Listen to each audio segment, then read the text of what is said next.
dark comedy. Always sees the truth. Fantastic. We're going to watch films from throughout your career.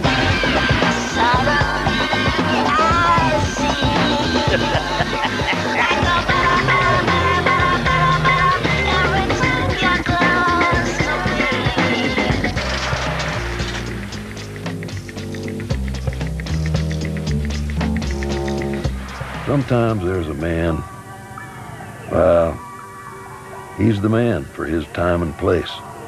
He fits right in there. And that's the dude in Los Angeles. And even if he's a lazy man, and the dude was most certainly that, quite possibly the laziest in Los Angeles County, which would place him high in the running for laziest worldwide. But sometimes there's a man. Sometimes there's a man. Wow. Lost my train of thought here. Jeff Bridges was born to play the dude in The Big Lebowski. He's 6 years younger than Robert De Niro, yet a world apart. Most of his films are distinctive, a rare achievement for a performer. One critic called him the most natural actor that ever lived.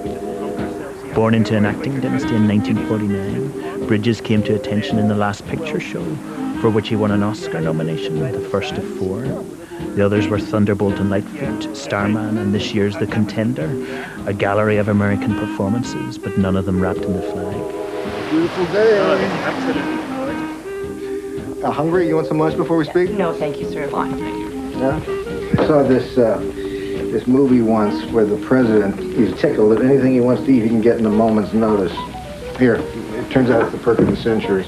Otto. Yes, Mr. President? Yeah, sorry for the late notice.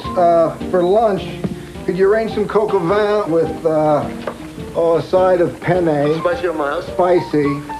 And, hazelnut pudding for dessert. No problem, sir. One day I'll catch him napping.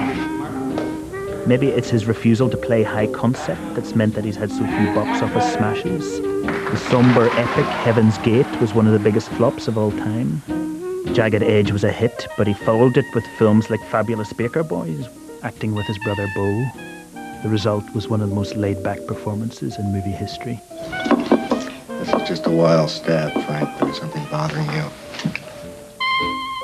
In the 90s, he seemed to move closer to spiritual themes, and at the end of the decade, he played daringly close to his own persona in the Coen brothers' The Big Lebowski. Bridges confesses to be lazy, and his brother Beau calls him the sloth. He seems more interested in family than his movies, but that's no bad thing. He's still in his early 50s, and American cinema needs him more than it knows. I met him near his home in Santa Barbara, where he lives with his wife and daughters, and we talked in particular about his most personal films.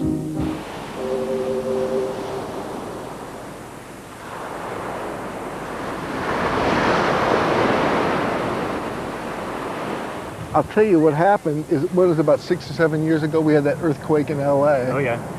And we literally got shook out of the place. I mean, it ruined our house, and so we ended up here. My wife and my 3 girls, my kids. It's only 100 miles north of LA. Yeah. And you were brought up in LA. Yeah. How was that? That was a lot of fun. It was great. And lots of kids who come from movie families are a bit screwed up. And you don't seem to be like that. Well, you know, it being the only life that I know, it's hard for me to really answer if it was normal or not, because it's, you know, kind of all I know. But you know, I went through some time when I was growing up with, you know, especially with my father having done sea hunting, having some fame, you know, that the kids would always think, you know, he thinks he's some hot shot because, you know, that kind of thing. The pluses of having a father in the biz, you know, certainly outweighed the negatives on that. And there must have been a time where you thought, no way am I going into the biz. I don't know about no way. I have other interests, you know. I've been into music since I was a young kid, and into art, painting, and all those kinds of things. So I considered those, But it was really a matter of a shoemaker turning his kids on to how to make shoes. Oh, yeah. You know, and that's that kind of thing with my dad. Your mother sounds a funky woman. She wrote, I don't know if this is true, but I heard she wrote a country and western song called Take Your Love and Stuff It Up Your Heart. Is that true? How demure My mother, Mrs. Bridges sounds. My mother, oh no, she's a character. What did you get from her? Irreverence or something? A little bit, yeah. One of her piece of advice that she always gives me is, you know, don't take it so seriously. I started my acting career at 6 months old, and my parents were friends with Louis Milestone. He was making a film called The Company She Keeps, and they had needed a little baby in the scene that Jane Greer was carrying in the scene, and they didn't have a baby, and my mother said, "Here, take mine." But then you sort of drifted into acting, didn't you, really? Yeah, I guess I kind of drifted into it. You know, my dad would take me to work when he was doing Sea Hunt. And then fast forward like 20 years to the beginning of the 70s, when you made the first film that you got an Oscar nomination for, Last Picture Show. Do you have a strong sense that the whole movie world of your father was changing to a new type of films? Yeah, there was a wonderful group by the name of BBS. Yeah, oh yes. And they produced Easy Rider, 5 Easy Pieces, Last Picture Show, and they were a wonderful group of filmmakers, really.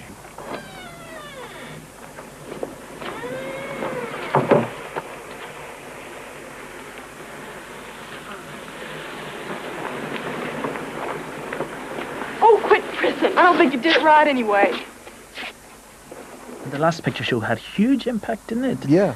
And it was directed by Peter Bogdanovich, of course, and some critics said that it was the most influential debut since Citizen Kane.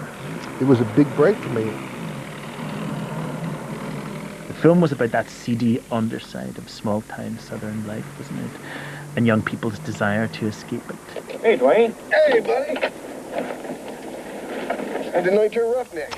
It was all about where this fella, Larry McMurtry, grew up. And it was all based on living people. So when we were shooting there, it was a funny kind of combination of excitement from the locals, and also they're talking about us, you know, and so they were kind of uptight about that. But, you know, the guy I was playing would be walking across the street, you see, there's the real Dwayne right there, you know. So you used a lot of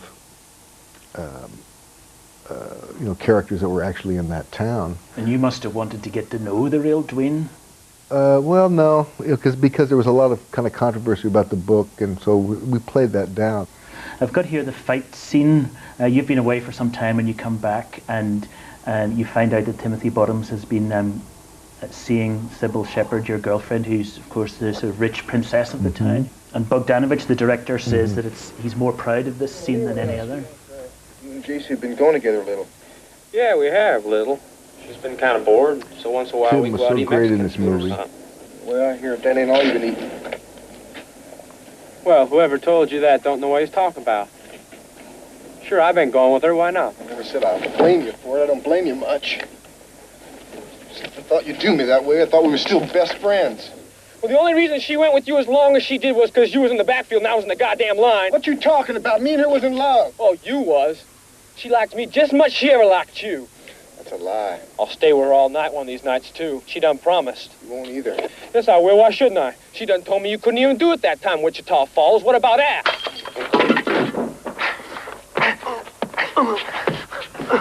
Yeah, it kind of looks fake to me. That kind of Fake? it looks fake. Yeah. Yeah, it's like old timey.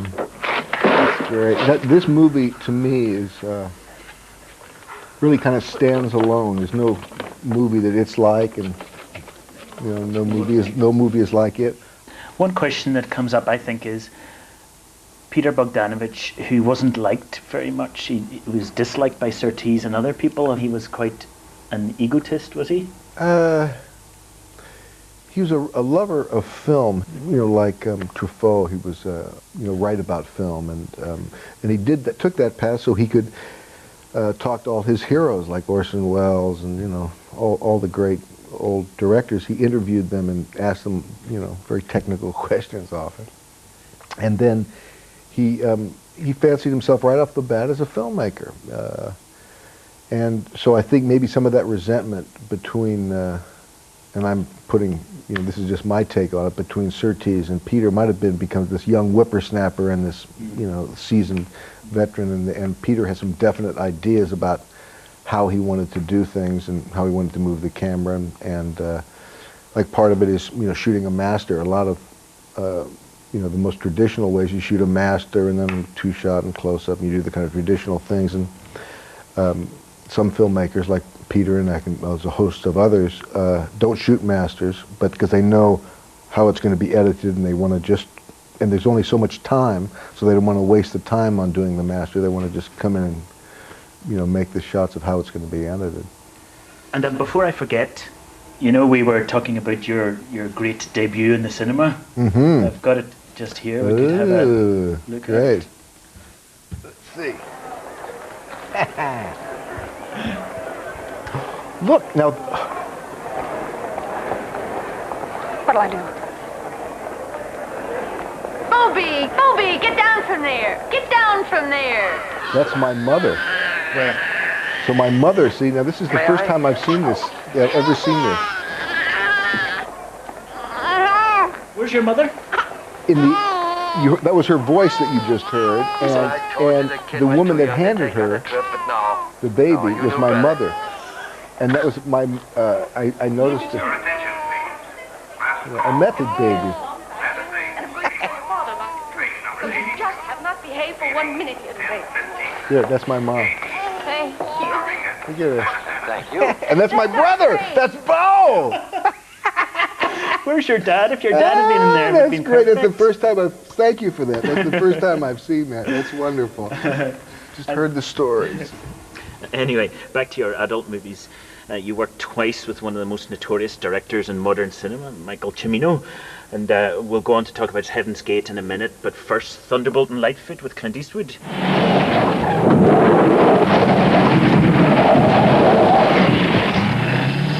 Ooh!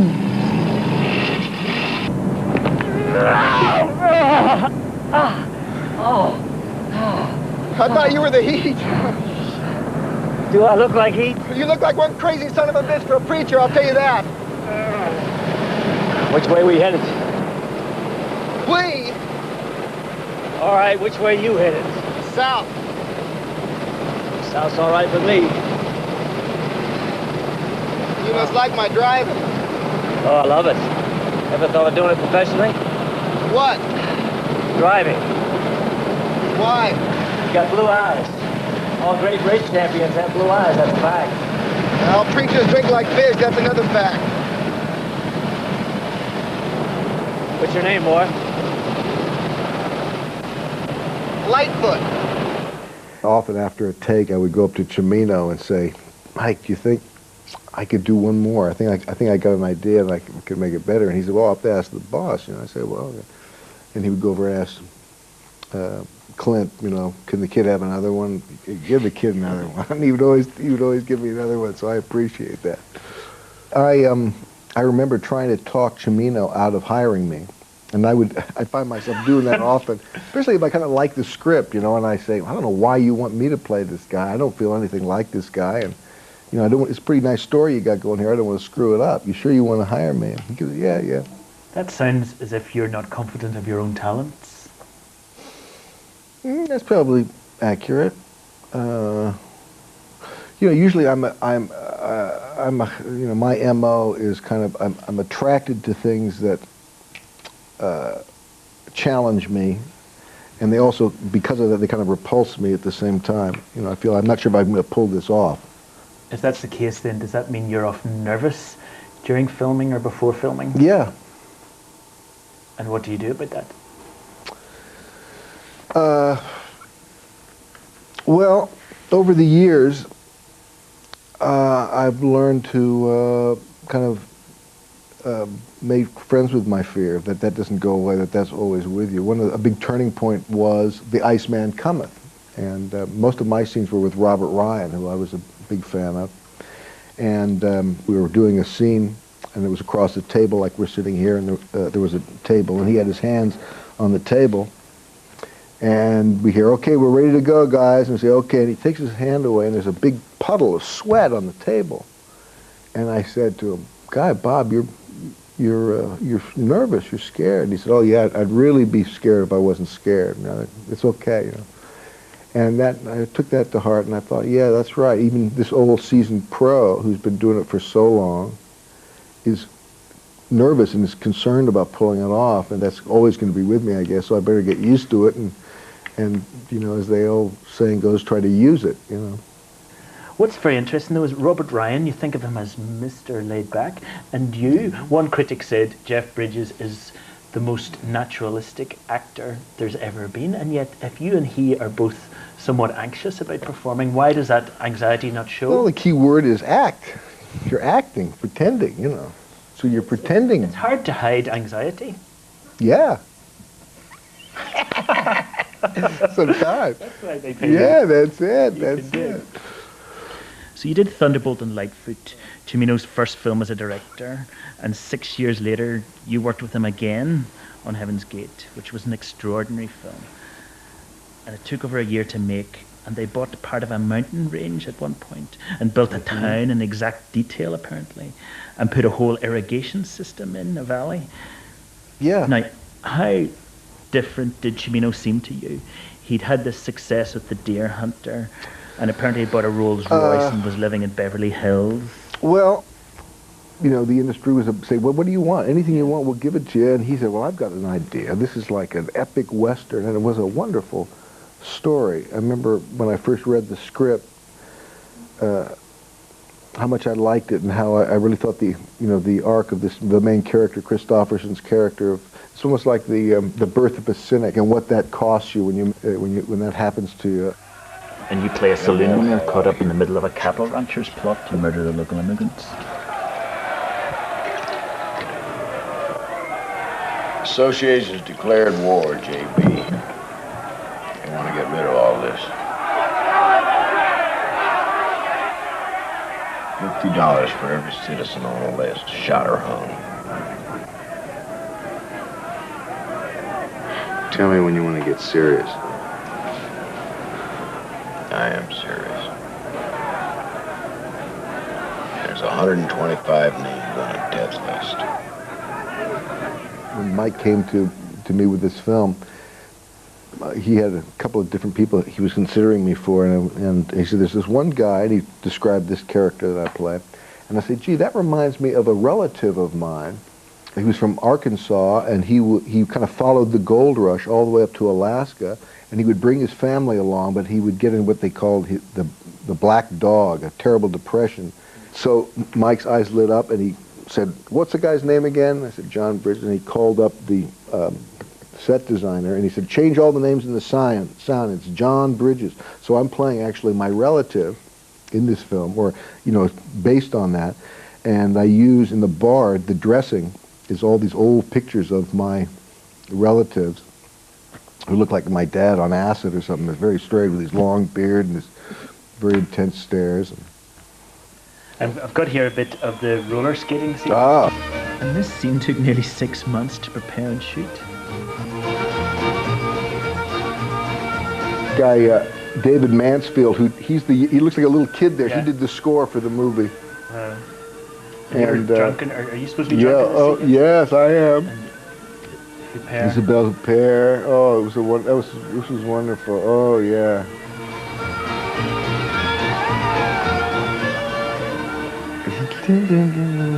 This is wonderful.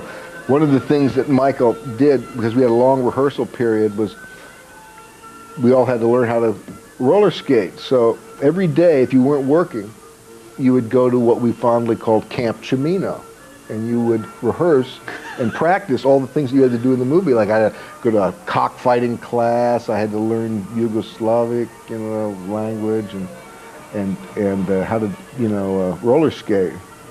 And they really had these kind of things in those days. The guys would come in from the punching cattle, and they just scrape the shit off their shoes, put on these skates, and get drunk and go to town. Can you imagine? Wow. Christopherson had all the members of his band were playing here, so we had great jam sessions, you know, after work and when you had some time off. All the guys who weren't acting, you know, were just jamming all the time. We'd all be in costumes and be assembled, and the feeling was, well, we'll show up, we'll do a few, you know, as many takes as we feel like. If we like it, great. If we don't, no pressure, we'll just come back again. When does it, as an actor, it was frustrating to know when it counts. Yeah. When does this performance count? Because the takes, we do, you know, 40, 60 takes sometimes. You know, one scene I remember, there were quite a few dangerous scenes. One that comes to mind was the attack of all the immigrants on the gunmen. And there's two circles are formed. One goes this way and another one goes like this way. It's circles. And there's just, you know, shooting, and it was just, and we're doing it at top speed. And I remember every time we, you know, recock the scene, we'd be there on my horse, and I'd say, God, get us through this, you know. Yeah!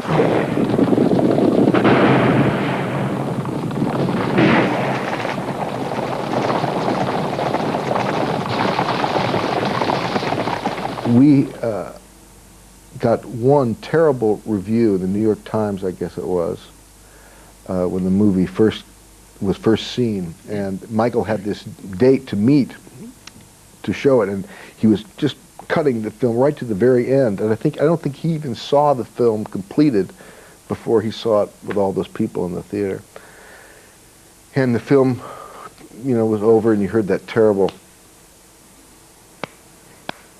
you know, that weird slow hand clap, and it was, you know, when you were watching it on this premiere in New York, did you have a sense before the slow hand claps? Did you have a sense that people were hearing it? Yeah, because one of the things that Michael did, which I think is that Michael was going after something new that hadn't been seen before, a different kind of rhythm of cutting. And America at that time was used to that very fast pace.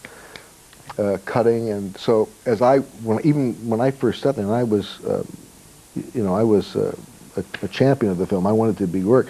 I kept wanting it to cut, but it didn't. It just hung. So it had a slow pace to it, and that's because I was trying to impose my rhythm onto the film rather than to get the film's rhythm. People say that led to the end of United Artists, and also it was the end of that certain type of director's movie making. Certainly didn't help the Western much. The Western, you could not Which is a shame, because I love Westerns. They're great fun. But I guess the studios, anytime somebody came with a very personal, big project, they would say, look what happened. Heaven's Gate, yeah. Heaven's Gate. And, you know, there are other movies that cost as much as this movie. This movie seems like there's so much up on the screen as far as, you know, production value. I can't remember what the final budget was, but, you know.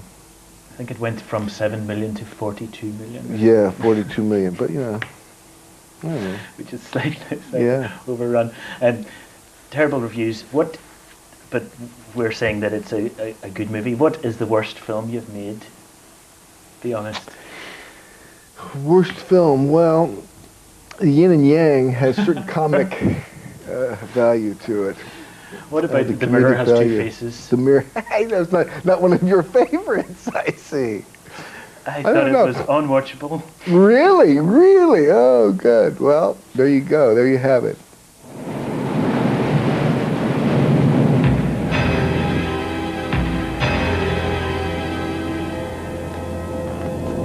In 1985, I think you made one of your biggest successes, Jagged Edge. Very different from what we've seen you do before, isn't it? Where you play a guy with $1 million image, a newspaper editor. Yeah. And the film starts with a very bloody murder of your wife in the movie, and you know, the bitch has written her blood.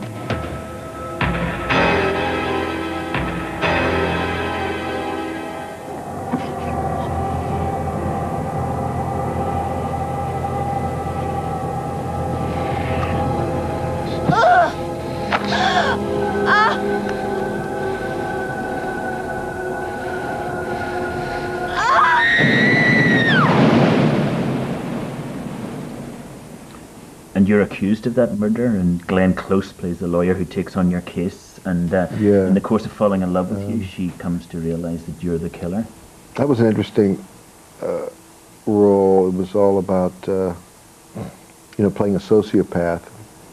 And so it was an interesting part to be able to explore that side of humanity. And there's something attractive about being a sociopath. I wish I could do it, successfully, in real, sometimes in real life, but I'm not set up that way. But what do you mean? What I thought, well, just that it's all about you, and that, and when you are that self-serving and that selfish, that's the most unlovable thing in the world. So that character that I played in Jagged Edge, there's a lot of ambiguity going on. You don't know quite, was he really in love with Glenn Close? You played me. You played me so well. No. You set me up from the very beginning. How did you find out about Styles? That's why you wanted me to defend you. No, what are you talking about? If you told me about Avery, I wouldn't have taken the case. I had an affair with somebody. That doesn't mean I killed my wife. Eddie, I couldn't tell you. I couldn't tell you in the beginning. Well, that's why. Because you wouldn't have taken the case.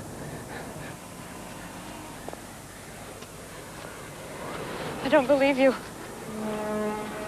And after the success of a film like this, did you think to yourself that you could stick with doing more mainstream, more glamorous parts like this, or did you still want to play a range of characters? I always want to play, a range of characters. What I'm attracted to, I'm also kind of repelled by, repulsed by, or because I know the work it's going to entail, and do I really want to put myself through it? So I spend most of my time trying not to do things. Did you try hard not to do Fabulous Baker Boys? No, that was one of the rare. Every once in a while, you'll read a script that pops. It just goes, and that was certainly one of them. That was this young guy, Steve Clovis. He wrote it when he was like 21 or 22. It's such a mature piece of work. And you and your brother Beau play a pair of small-time lounge musicians whose careers are revitalized when they hire a no-nonsense singer played by Michelle Pfeiffer. It was like a dream come true, working with Beau, Michelle, doing music, which I'm interested in. All that stuff clicked. Part of the fear was, I hope I don't screw it up. I like this thing. I hope I can pull this off. She was great in this, wasn't she? Wasn't she? Hmm.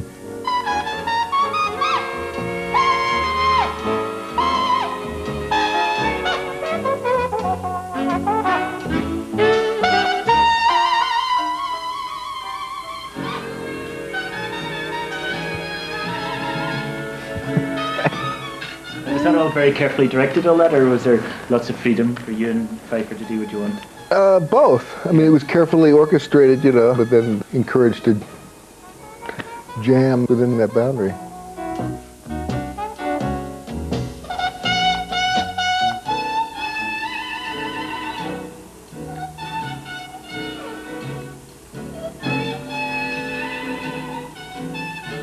It's like a silent movie, huh? Isn't it? Yeah.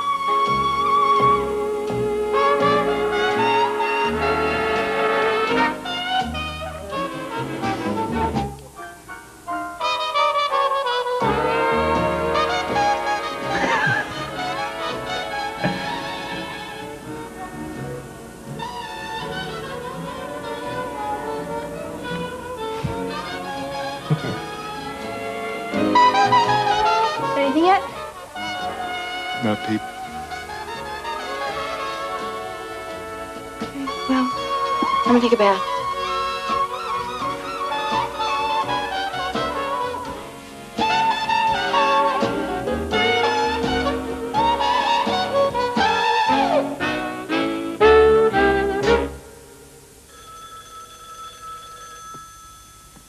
If your character in Fabulous Baker Boys was laid back, he's not half as laid back as the character in the film. I'm going to laugh here. The film you made in 1998, The Big Lebowski. The dude. Yeah, right. The dude, and he gets his rug pissed on, and in the course of trying to get a new one, gets involved in a kidnapping. Man, I'm not trying to scam anybody here. You know, I'm just, You're just looking for a handout like every other... Are you employed, Mr. Lebowski? Wait, let me explain something to you. I am not Mr. Lebowski. You're Mr. Lebowski. I'm the dude. So that's what you call me, you know? That or his dudeness or duder or, you know, El Duderino if you're not into the whole brevity thing. Are you employed, sir? Employed? You don't go out looking for a job dressed like that, do you? On a weekday? Is this a... What day is this? Is it true that some of those were your own clothes? I have to say yes. I'd say about, you know, 50, at least 50%, at least 50%. What, the baggy shorts or the big... Not the baggy shorts, but my jellies, my those jelly shoes, you know, the shoes, those plastic shoes, the T-shirts, yeah. In the limo, you son of a bitch, no argument. Hey, careful, man. There's a beverage here, huh? Start talking and talk fast, you lousy bum. The Coen brothers were thinking of you when they were writing that part. Mm-hmm. And when you heard that, did you want to get your lawyers on them? No, I was flattered. They came years before that I read the script. They can't remember where I met them. I said, "Hey, we're writing something for you." And I said, "Oh, great," because you know I'm a big admirer of their work. And then I got it, and I said, "Gee, you know, you guys must have." Do you go to some of the parties that I went to, or somewhere? Did you know, where did you get this stuff? So it was a surprise. Oh, fuck it. Oh, fuck it. Yes, that's your answer. That's your answer to everything. Tattoo it on your forehead. Your revolution is over, Mr. Lebowski. Condolences. The bums will always lose. Do you hear me, Lebowski?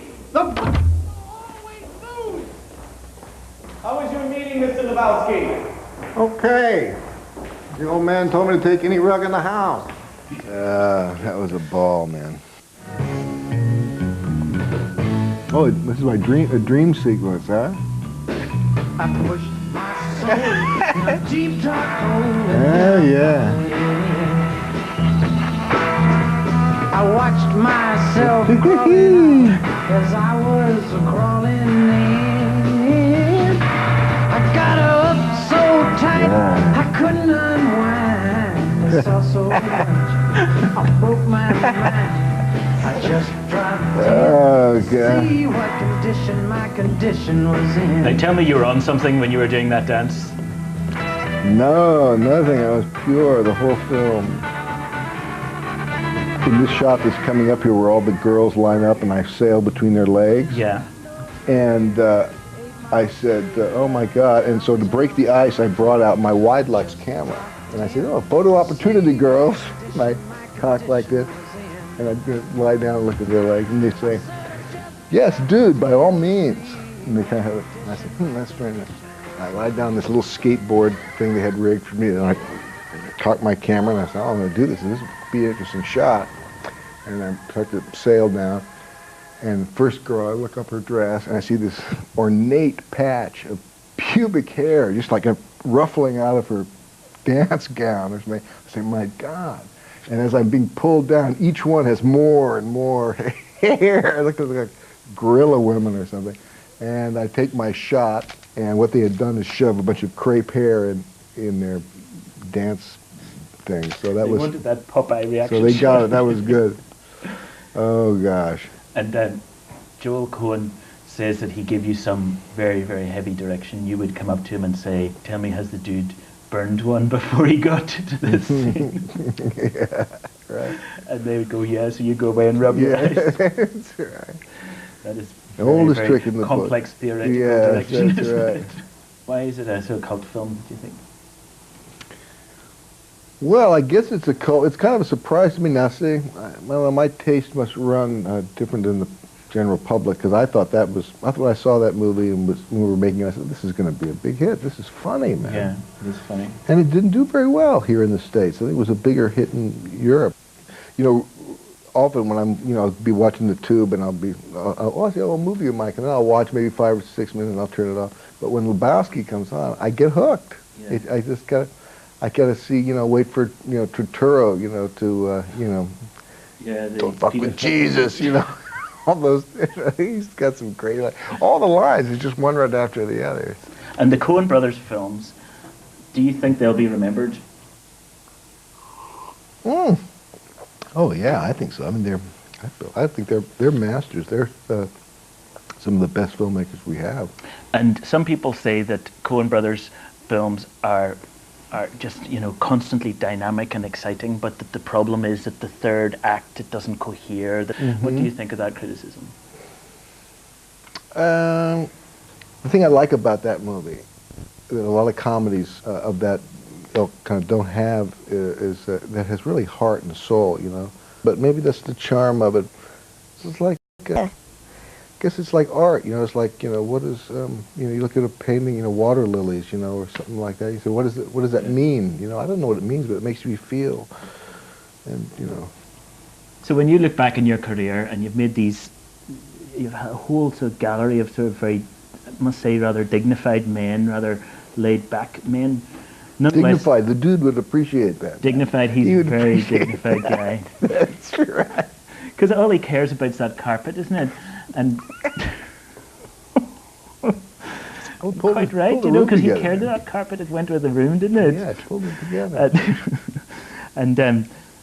But here's the question, do you not regret that there aren't many Jagged Edge type big box office smashes in there?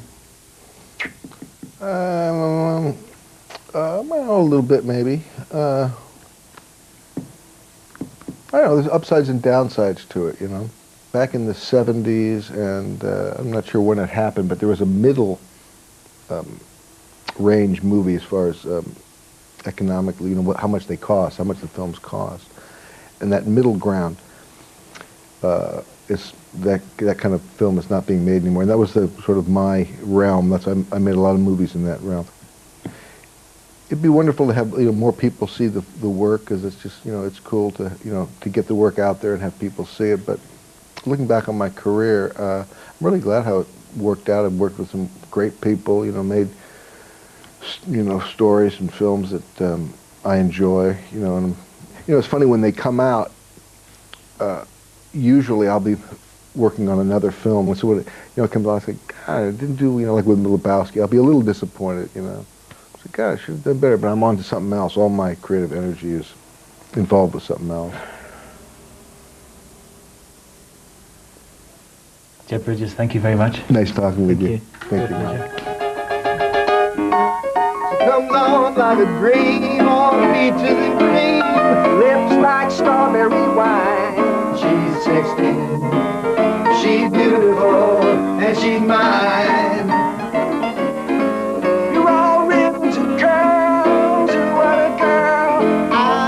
Sparkle and shine. You're 16, you're beautiful and you're mine. You're 16, you're beautiful and you're mine.